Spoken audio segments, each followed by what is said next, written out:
الحمد للہ رب العالمین والصلاة والسلام علی سید الانبیاء والمرسلین وعلی آلہ واصحابہ ومن تبعہم بإحسان الی یوم الدین۔ اعوذ باللہ السمیع العلیم من الشیطان الرجیم، بسم اللہ الرحمن الرحیم۔ چوتھا پارہ سورہ آل عمران اور آیت نمبر 156۔ یا ایہا الذین آمنوا لا تکونوا کالذین کفروا وقالوا لإخوانهم اذا ضربوا في الارض او كانوا غزا لو كانوا عندنا ما ماتوا وما قتلوا ليجعل الله ذلك حسرة في قلوبهم والله يحيي ويميت والله بما تعملون بصير۔ وَلَئِنْ قُتِلْتُمْ فِي سَبِيلِ اللَّهِ أَوْ مُتُّمْ لَمَغْفِرَةٌ مِّنَ اللَّهِ وَرَحْمَةٌ خَيْرٌ مِّمَّا يَجْمَعُونَ۔ وَلَئِن مُتُّمْ أَوْ قُتِلْتُمْ لَإِلَى اللَّهِ تُحْشَرُونَ۔ فَبِمَا رَحْمَةٍ مِّنَ اللَّهِ لِنتَ لَهُمْ وَلَوْ كُنتَ فَظًّا غَلِيظَ الْقَلْبِ لَانفَضُّوا مِنْ حَوْلِكَ فَاعْفُ عَنْهُمْ وَاسْتَغْفِرْ لَهُمْ وَشَاوِرْهُمْ فِي الْأَمْرِ فَإِذَا عَزَمْتَ فَتَوَكَّلْ عَلَى اللَّهِ إِنَّ اللَّهَ يُحِبُّ الْمُتَوَكِّلِينَ۔ إِن يَنْصُرْكُمُ اللَّهُ فَلَا غَالِبَ لَكُمْ وَإِن يَخْذُلْكُمْ فَمَنْ ذَا الَّذِي يَنْصُرُكُم مِّن بَعْدِهِ وَعَلَى اللَّهِ فَلْيَتَوَكَّلِ الْمُؤْمِنُونَ۔ وَمَا كَانَ لِنَبِيٍّ أَن يَغُلَّ وَمَن يَغْلُلْ يَأْتِ بِمَا غَلَّ يَوْمَ الْقِيَامَةِ ثُمَّ تُوَفَّى كُلُّ نَفْسٍ مَا كَسَبَتْ وَهُمْ لَا يُظْلَمُونَ۔ أَفَمَنِ اتَّبَعَ رِضْوَانَ اللَّهِ كَمَن بَاءَ بِسَخَطٍ مِّنَ اللَّهِ وَمَأْوَاهُ جَهَنَّمُ وَبِئْسَ الْمَصِيرُ۔ هُمْ دَرَجَاتٌ عِندَ اللَّهِ وَاللَّهُ بَصِيرٌ بِمَا يَعْمَلُونَ۔ صدق اللہ العظیم۔ معزز خواتین و حضرات، سورہ آل عمران کی آج کی تلاوت کی گئی آیات مبارکہ کے ابتدائی 3 آیات مبارکہ کے اندر اللہ وحدہ لا شریک غزوہ احد کے حوالے سے کچھ باتیں بتا رہے ہیں۔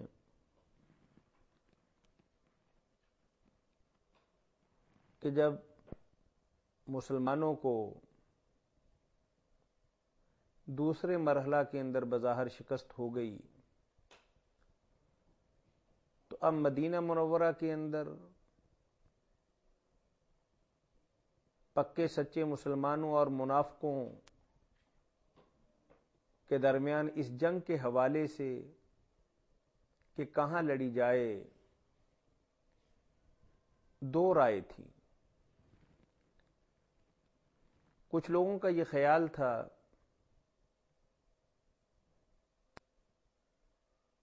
کہ مدینہ شہر کے اندر ہی رہ کر اس بلائے ناگہانی کو، اس قریشی لشکر کو روکا جائے، اور کچھ لوگوں کی رائے یہ تھی عورتوں اور بچوں کی طرح ہمیں جنگ نہیں لڑنی چاہیے، بلکہ جوانوں اور بہادروں اور جرت مندوں کی طرح مارکہ کارزار کے اندر داد شجاعت دینی چاہیے۔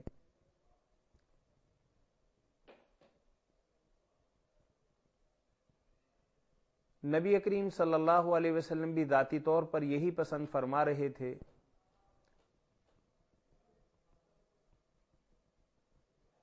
کہ جنگ مدینہ شہر کے اندر ہی لڑی جائے۔ رئیس المنافقین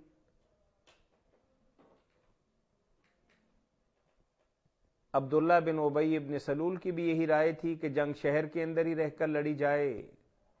دشمن جب ہم پر حملہ آور ہو تو پیچھے ہٹ کے گلی اور محلے کے اندر سے وار کیا جائے اور دشمن بھاگنے پر مجبور ہو جائے، کیونکہ اپنے شہر کے اندر، اپنے گھر کے اندر، اپنے قبیلے اور برادری کے اندر اور اپنی بستی کے اندر انسان کے لیے دفاع کرنا اور ہجوم کرنا، لڑنا اور دفاع کرنا دونوں باتیں قدرے آسان ہوتی ہیں۔ اگلی آیات مبارکہ کے اندر آپ دیکھیے گا کہ اللہ وحدہ لا شریک جنگ بدر، جنگ احد کے بعد جو بھی حالات ہوئے، بے شمار اس کے اندر ایسی چیزیں ہوئیں کہ جو نہیں ہونی چاہیے تھی۔ ایک بات تو یہ ہو گئی کہ مدینہ منورہ سے باہر نکلتے ہی 1/3 لشکر یہ کہہ کر کہ چونکہ ہماری بات نہیں مانی گئی، ہم اس موت کو قبول کرنے کے لیے تیار نہیں ہیں۔ اور یہ تو سیدھی سادی موت ہے کہ تم تھوڑے سے انسان مارکہ کارزار کے اندر جاؤ گے تو دشمن کا ایک بہت بڑا لشکر جو مرنے مارنے پر تلا ہوا اور اپنی جان ہتھیلی پر رکھ کر تمہارے علاقے کے اندر تمہیں نیست و نابود کرنے کے لیے آیا ہے، وہ سب کچھ کر گزرنے کے لیے تیار ہے۔ اب ایک تو یہ تبدیلی آ گئی کہ 1/3 تو وہیں راستے سے واپس آ گئے۔ اب جو 700 مجاہدین باقی بچے، اس میں سے 50 تیر انداز نبی کریم صلی اللہ علیہ وسلم کے فرمان مبارک کے باوجود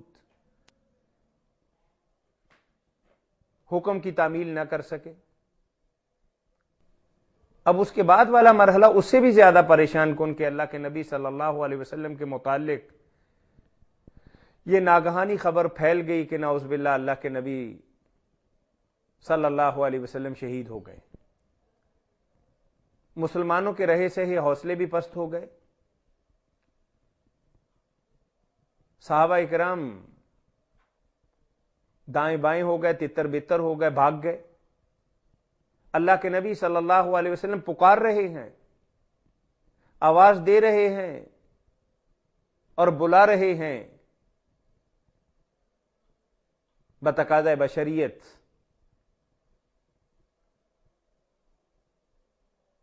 لوگ اپنی جگہ پہ برقرار نہ رہ سکے۔ ایک تو 1/3 لشکر کا واپس آ جانا، اور 2/3 لشکر میں سے 50 تیر اندازوں کا اللہ کے نبی صلی اللہ علیہ وسلم کے واضح حکم کے باوجود اپنے قدموں پر کھڑے نہ رہنا، اور تیسرا یہ ہے کہ اسلامی فوج کا کچھ اس طریقے سے تتر بتر ہونا، اور بالخصوص جب یہ خبر پھیل گئی کہ اللہ کے نبی صلی اللہ علیہ وسلم نعوذ باللہ شہید کر دیے گئے ہیں، تو مارکہ کارزار کا منظر آپ اپنی نظروں کے سامنے دیکھ سکتے ہیں کہ کیا ہوگا، کہ صرف درجن بھر افراد اپنی جگہ پہ قائم رہ سکے۔ اللہ کے نبی صلی اللہ علیہ وسلم کے چند جانثار ساتھی جو ان کے دائیں بائیں آگے پیچھے سے ان کا دفاع بھی کر رہے تھے اور اللہ کے نبی صلی اللہ علیہ وسلم کے ساتھ جنگ بھی لڑ رہے تھے۔ اب یہاں اللہ وحدہ لا شریک اپنے پیغمبر کی ایک بہت عظیم حلم کی جو طاقت ہے اس کی تعریف کر رہے ہیں۔ آپ دیکھیے کہ سپہ سالار اعظم ایک بازو ٹوٹ گیا، جو باقی بچا ہے انہوں نے بھی بات کو نہیں مانا۔ اب تیسرا یہ ہے کہ جو کل بچے ہیں وہ بھی اپنی جگہ پر برقرار نہیں رکھے، تو سپہ سالار اعظم کے دل دماغ پر کیا گزری ہوگی۔ لیکن اللہ وحدہ لا شریک نے اپنے پیغمبر کی بے پناہ تعریف کر کے یہ بات بتائی ہے کہ پہلی بات تو یہ کہ یہ پیغمبر کہیں باہر سے نہیں آئے، تمہارا اپنا ہے، تم خود بلا کے لائے ہو، تم نے خود معاہدہ کیا، اور پھر دیکھو کہ تمہاری غلطی پر، تمہاری زیادتی پر اور تمہارے غلط رویے پر اور تمہاری کسی کوتاہی پر پیغمبر تمہاری پکڑ نہیں کرتا۔ کیوں؟ اگر بار بار اللہ کے نبی صلی اللہ علیہ وسلم اپنا دربار لگاتے، جنگ سے بھاگنے والوں کو بلاتے، ان کی بےخونی کرتے، ان کی کلاس لیتے، ان کو برا بلا کہتے، جو 50 تیر انداز تھے ان میں سے جنہوں نے اپنی جگہ کو چھوڑ دیا تھا، اللہ کے نبی صلی اللہ علیہ وسلم اگر انہیں لائن حاضر کر کے ان کی گوشمالی کرتے، اور کر بھی سکتے تھے، لیکن اگر سپہ سالار اور قائد اعظم بہت سی باتوں سے درگزر کرے بہت سے معاملات کو صرف نظر سے کام لے جیسے ہوا ہی نہیں ہے، اور پھر اس کا دل سخت نہ ہو، اس کا لہجہ کرخت نہ ہو، اس کے جذبات کے اندر جوش نہ ہو، بلکہ حلم سے، مروت سے، بردباری سے، پیار سے اور اخلاق سے بات کرے تو باغا ہوا بھی گلے لگنے کو اس کا دل کرتا ہے۔ کوتاہی کرنے والا بھی کہتا ہے کہ کوئی بات نہیں، اللہ کے نبی صلی اللہ علیہ وسلم حلیم ہیں، بردبار ہیں، درگزر کرنے والے ہیں، میں جاؤں گا اپنی عرض پیش کروں گا، اللہ کے نبی صلی اللہ علیہ وسلم یقیناً میری بات کو مانیں گے اور سینے کے ساتھ لگا لیں گے اور میری کوتاہی سے درگزر فرمائیں گے۔ اور پھر اللہ نے ایک اور آخری بات جو انتہائی قابل توجہ اور قابل غور ہے، یہاں اللہ وحدہ لا شریک فرما رہے ہیں وَشَاوِرْهُمْ فِي الْأَمْرِ، اب ان کو پھینک نہیں دینا، نہ ان کو نکال دینا ہے۔ آپ کی پارلیمنٹ، آپ کی کابینہ، آپ کی مجلس شورا بالکل اسی طریقے سے قائم رہنی چاہیے۔ حالانکہ آپ دیکھیے کہ بظاہر اسی مجلس شورا کی بنا پر یہ سارا معاملہ بگڑا ہے۔ خود اللہ کے نبی صلی اللہ علیہ وسلم نہیں چاہتے تھے کہ میدان جنگ کے اندر جایا جائے، مدینہ منورہ سے نکل کر جنگ کی جائے، اور بالکل ایک صحیح فیصلہ بھی تھا۔ اور پھر آپ دیکھیے گا کہ جنگ خندق کے اندر وہی اسٹریٹجی، وہی منصوبہ بندی اور وہی طریقہ کار جو اللہ کے نبی صلی اللہ علیہ وسلم جنگ احد کے موقع پر چاہتے تھے، غزوہ خندق کے موقع پر بھی اللہ کے نبی صلی اللہ علیہ وسلم نے وہی طریقہ اختیار کیا کہ مدینہ منورہ کے اندر رہ کر ہماری عورتیں بھی ہمارا ساتھ دیں گی، ہمارے بچے بھی ہمارا ہاتھ بٹائیں گے، ہمارے کمزور بھی ہماری طاقت کا سبب بنیں گے، اور پھر تھوڑے ہونے کے باوجود بھی ہم جنگ کے اندر انشاءاللہ کامیاب ہو جائیں گے کہ دشمن ہمارا بال بھی بیکا نہیں کر سکے گا۔ المختصر، اس پارلیمنٹ نے، اس کابینہ نے، اس مجلس شورا نے، ان کے ساتھ بات ہوئی تو انہوں نے کہا کہ نہیں، باہر لانا چاہیے۔ تعداد کے اندر بھی زیادہ تھے اور بظاہر ان کی بات کے اندر بھی وزن تھا۔ اللہ کے نبی صلی اللہ علیہ وسلم نے ان کے وزن کو محسوس کرتے ہوئے، ان کی رائے کا احترام کرتے ہوئے اور دلجوئی کرتے ان کی بات کو مانا۔ اب تھوڑی ہی دیر کے بعد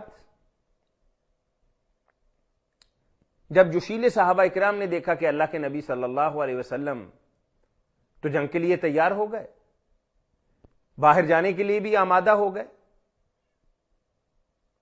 خود ہی انہیں احساس ہوا کہ انہوں نے اللہ کے نبی صلی اللہ علیہ وسلم کو تھوڑا سا غلط مشورہ دے کر مدینہ سے نکل کر جنگ کرنے کا مشورہ دے کر کچھ اچھا نہیں کیا۔ آگے بڑھ کر اللہ کے نبی صلی اللہ علیہ وسلم سے عرض کی کہ یا رسول اللہ صلی اللہ علیہ وسلم، تو کیوں نہ ہم شہر کے اندر ہی رہ کر جنگ لڑیں؟ آپ نے فرمایا کہ اب تردد کا اظہار نہیں کرنا،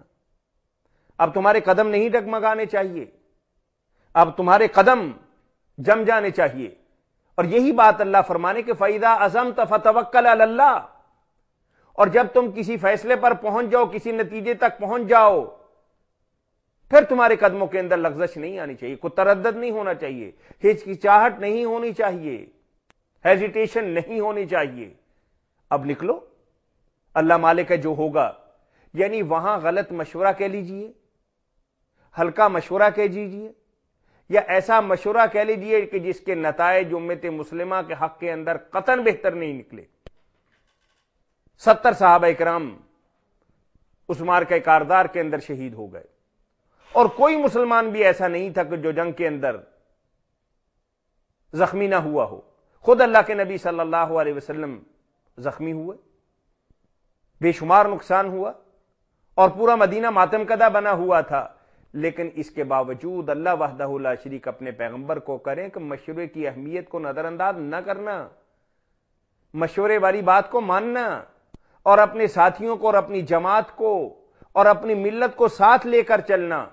اور ہاں، اللہ اگر تمہاری پشت پر ہوگا تو کوئی تمہیں شکست نہیں دے سکے گا۔ اور پھر نبی کا یہ کام نہیں ہے، قرآن بتا رہا ہے کہ 50 تیر اندازوں نے یہی سوچا تھا نا کہ چلیں غنیمتیں اکٹھی کرتے ہیں، کہیں ہمیں محروم نہ رہ جائیں۔